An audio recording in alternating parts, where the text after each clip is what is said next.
our tunes.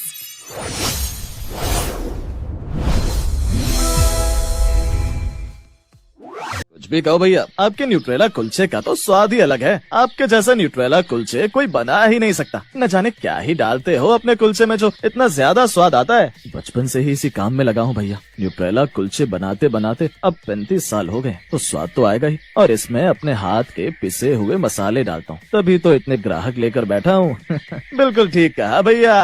आखिर कपिल के न्यूट्रेला कुलचे क्यों इतने मशहूर थे कि हर कोई उसका दीवाना था? ये जानने के लिए हम चलते हैं इस कहानी की शुरुआत में। सूरजपुर नाम का एक गांव, जहां 2 भाई रहते थे। माँ बाप के देहांत के बाद घर की सारी जिम्मेदारी बेचारे बड़े बेटे कपिल पर ही आ गई, और अब बड़ा बेटा होने के नाते कपिल ने अपनी पढ़ाई बीच में ही छोड़ दी। अपना और अपने भाई का पेट पालने के लिए अब मुझे ही कोई काम देखना होगा, जिससे हमारा गुजारा चल सके। ये बोलकर कपिल काम की तलाश में निकल जाता है और फिर वो ढाबे पर काम करने लगा, जहाँ उसने न्यूट्रीला सोयाबीन बनाना सीखा, साथ ही कुलचे भी। इन सब के बीच वो खुद तो पढ़ नहीं सका, पर उसने अपने छोटे भाई सूरज को खूब पढ़ा लिखा दिया। पढ़ लिख कर उसका भाई शहर में अच्छी नौकरी पर लग गया। कुछ समय बाद उसने वहीं पर शादी भी कर ली। शादी के बाद वो बस एक बार अपनी पत्नी के साथ गाँव आया। लो काव्या, अब इस चूल्हे को ऐसे जलाओ, मुझसे नहीं होते ये सब काम। ऊपर से इस छोटे से घर में एडजस्ट भी नहीं होता। सूरज चलो न यहाँ से वापस शहर, नहीं तो मैं हमेशा के लिए तुम्हें छोड़कर चली जाऊंगी। नहीं नहीं, मैं भी तुम्हारे साथ चलूंगा। इस छोटे से घर में मेरा भी दम घुटता है। अब सूरज काव्या के साथ वापस शहर लौट जाता है। उसके बाद वो ऐसा गया कि कभी लौटा ही नहीं, और कपिल पढ़ा लिखा न होने के कारण गांव में ही रहकर न्यूटेला कुलचे बेचने लगा। एक दिन जब कपिल न्यूटेला कुलचे का ठेला लेकर शाम के समय अंधेरे में घर लौट रहा था, तभी उसकी नजर एक गाड़ी पर पड़ती है जो बीच सड़क में अंधेरे में खराब हो गई थी। अर्जुन, ये अचानक गाड़ी कैसे बंद हो गई? सर, गाड़ी के अगले वाले दोनों टायर में पंचर हो गया और आसपास कहीं दुकान भी नहीं दिखाई दे रही है। पर मैंने ऑनलाइन मैकेनिक बुक कर दिया है, उनको आने में थोड़ा टाइम लग जाएगा। कम से कम 1 घंटे के अंदर आएगा वो यहाँ पर। ओह माय गॉड, इस गाड़ी को भी अभी खराब होना था और ऊपर से मैकेनिक भी इतनी देर में आएगा। मुझे तो बहुत तेज भूख भी लग रही है। यहाँ तो कहीं आसपास होटल या रेस्टोरेंट भी नहीं दिखाई दे रहा है। गाँव है साहब, यहाँ तो बस कोई ठेला ही मिल सकता है। मुझे सामने एक ठेला तो दिखाई दे रहा है, हो सकता है उस पर कुछ मिल जाए। जल्दी जाओ, जो भी है लेकर आओ, अब तो बहुत तेज भूख लग रही है मुझे। मालिक के कहने पर अर्जुन उस ठेले वाले के पास चला जाता है और कुछ देर बाद लौटता है। मालिक, इसके पास तो न्यूट्रेला कुलचे हैं, क्या वो लेकर आ जाऊँ आपके लिए? कहा तो था तुझे, जो भी है ले आ। मुझे तो बड़े बड़े रेस्टोरेंट से ज्यादा छोटे छोटे ठेले पर ज्यादा खाना पसंद है, लेकिन ये न्यूट्रेला कुलचे आखिर होते क्या? पहली बार ऐसी किसी डिश के बारे में सुन रहा हूँ। वो सेठ उसके ठेले पर आता है, जहाँ वो न्यूट्रेला कुलचे बना कर रखे हुए होते हैं। सेठ ने उसके हाथ के बने वो न्यूट्रेला कुलचे खाए जो उन्हें बड़े पसंद आए, और इनाम के तौर पर उन्होंने उसे पूरे 500 रुपए दिए। तुम्हारे हाथों में तो कमाल का हुनर है, सच में मजा ही आ गया। लेकिन साहब, इतने पैसे रख लो, तुम्हारी मेहनत के हैं। तभी तेज बारिश शुरू हो गई।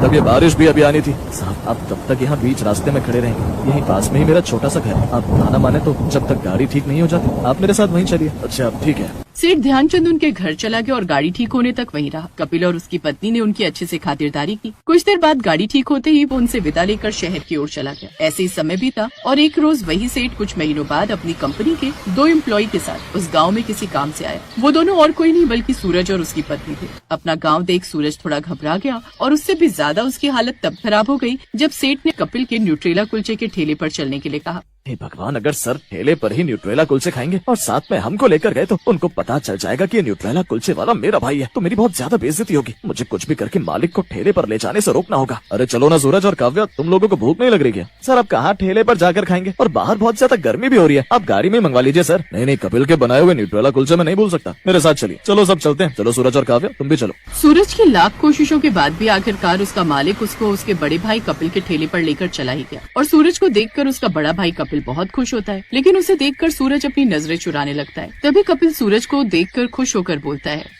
अरे सूरज, तुम यहाँ आओ, बैठो ना। अगर आने से पहले तुम मुझे फोन कर देते तो मैं तुम्हारी भाभी से कहकर सब लोगों के लिए खाना बनवा देता। क्या सूरज, ये तुम्हारे भैया हैं? नहीं नहीं सर, ये भला गरीब न्यूट्रेला कुलचे का ठेला लगाने वाला मेरा भाई क्यों होगा? पहले हम लोग बस एक साथ पड़ोस में रहते थे, तो बस इसीलिए एक दूसरे को जानते हैं। अच्छा अच्छा, तभी मैं सोचूं कहाँ तुम इतनी बड़ी कंपनी में और कहाँ ये ठेले लगाने वाला भाई कैसे हो सकता है। और बताओ कपिल, काम कैसा चल रहा है? सब बढ़िया सर। तो तू अब हमारे लिए 3 प्लेट न्यूट्रेला कुलचे लगा दे, हम सबको बहुत तेज भूख लगी है।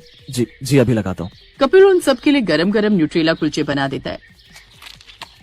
वाह, तुमने तो कमाल कर दिया कपिल। सच कहूँ तो इतना अच्छा तो न्यूट्रेला कुलचे बड़े बड़े रेस्टोरेंट में शेफ भी नहीं बनाते। मैं तो यहाँ से निकलते वक्त 4-5 प्लेट पैक भी करा लूंगा। क्यों सूरज, है ना कमाल के? मैंने कहा था ना, तू दीवाना हो जाएगा इसका। हाँ सर, न्यूट्रेला कुलचे तो सच में बहुत अच्छे बने, इन्हें खाकर मजा ही आ गया। कुछ देर बाद सभी लोग वहाँ से न्यूट्रेला कुलचे खाकर चले जाते हैं। तभी सूरज गाड़ी में बैठने से पहले अपने मालिक से कहता है, सर आप सभी लोग गाड़ी में बैठो, मैं बस अभी आता हूँ। वो उस कुलचे वाले को थैंक यू बोलना है इतने अच्छे न्यूट्रेला कुलचे खिलाने के लिए। सूरज इसी बहाने से कपिल से मिलने चला जाता है और वहाँ जाकर गुस्से में बोलता है, होता है। मैं जानता हूँ कि आप ये सोच रहे होंगे कि मैंने क्यों किया, पर मैं अपने मालिक को ये नहीं बता सकता था कि आप मेरे बड़े भाई हैं, क्योंकि अगर उनको ये पता चल जाता कि गांव में मेरा बड़ा भाई न्यूट्रेला कुलचे का ठेला लगाता है तो उनके सामने मेरी क्या इज्जत रह जाती। और हाँ सुनो, आज के बाद आप मुझे अगर किसी के साथ भी देखते हो तो ये बताने की जरूरत नहीं है कि आप मेरे बड़े भाई हो, और इस बात का ध्यान रखना। कपिल को उसकी बातों का बुरा तो बहुत लगता है, पर वो उसकी बातों का जवाब न देकर चुप रह जाता है और शाम को जब अपने घर पहुंचता है तो अपनी पत्नी को सारी बात बताता है। आज मेरे छोटे भाई को खुद को मुझे अपना भाई बताने में शर्म आती है, जिसकी वजह से मैंने अपना पूरा जीवन उसके लिए झोंक दिया। उसकी पढ़ाई में कभी भी कोई दिक्कत नहीं आने दी। आज वही मुझे एक गरीब ठेले वाला बताकर चला गया। मैं नहीं चाहता था कि जिस हालातों का सामना मुझे करना पड़ रहा है उसको भी करना पड़े, और आज वही भाई अपने मालिक के सामने मुझे अपना पड़ोसी ठेले वाला न जाने क्या क्या कहकर चला गया। कोई बात नहीं जी, इस संसार में तो यही होता है। गरीब चाहे किसी के लिए कितना भी करे, लेकिन कोई उसे नहीं समझता। जो भाई अपने भाई को लोगों के सामने भाई कहने से कतराता है तो आप उसके बारे में क्यों सोच रहे हैं। अब गुस्सा मत कीजिए, खाना खा लीजिए। ऐसे काफी समय बीत गया और एक रोज जब कपिल अपने न्यूट्रेला कुलचे का ठेला लगाता है तो उसके ठेले पर एक अमीर आदमी आता है। मैंने तुम्हारे न्यूट्रेला कुलचे की बड़ी तारीफ सुनी है, सुना है काफी टाइम से तुम ये बेचते हो। मुझे एक प्लेट दो जरा, मैं भी खाकर देखता हूँ। कपिल उसको एक प्लेट न्यूट्रेला कुलचे लगा कर देता है और उसको वो बहुत पसंद आते हैं, जिससे वो अपने रेस्टोरेंट का 300 प्लेट का ऑर्डर दे देता है और चला जाता है। एक साल तक कपिल को वो ऐसे ही ऑर्डर देता गया और एक दिन वो बहुत अच्छे पैसे कमाने लग जाता है। उन पैसों से वो रेस्टोरेंट खोल लेता है, जिससे उसका रेस्टोरेंट भी बहुत अच्छा चलने लगता है। तभी एक दिन सूरज अपनी पत्नी के साथ उस रेस्टोरेंट पर आता है, तभी उसकी नजर कपिल पर पड़ती है। अरे आप यहाँ, लगता है आप यहाँ भी न्यूट्रेला कुलचे बेचते हैं। अपने ठेले से आप फिर काम पर आगे, लगता है आपकी पूरी जिंदगी ऐसे ही निकल जाएगी। तभी कपिल का नौकर बोलता है, सर ये आप क्या बोल रहे हैं हमारे मालिक को? ये यहाँ पर काम नहीं करते बल्कि ये पूरा रेस्टोरेंट का ही है। क्या कहा तुमने? ये इनका रेस्टोरेंट? जी हाँ, सही सुना आपने, ये इनका रेस्टोरेंट है। और क्या कहा था तुमने कि तेरे पास भी मेरी तरह एक घर और गाड़ी होती? पता है, जिसके सर से बचपन में बाप का साया चला जाए तो घर की सारी जिम्मेदारी बड़े बेटे पर आ जाती है। और तुम जो कुछ भी हो ना, अपने बड़े भाई की बदौलत यहाँ खड़े हो। अगर वो तुम्हें बचपन में पढ़ाते लिखाते नहीं तो तुम आज यहाँ नहीं होते। तुम्हें अपने देवता समान भाई से ऐसा बोलने में जरा भी शर्म नहीं आई? और उस दिन सूरज को अपने किए पर बहुत पछतावा होता है और वो अपने बड़े भाई से माफी मांगता है, जिसके बाद वो उसे माफ कर देता है। कपिल के पास अब सूरज से भी बड़ा घर और गाड़ी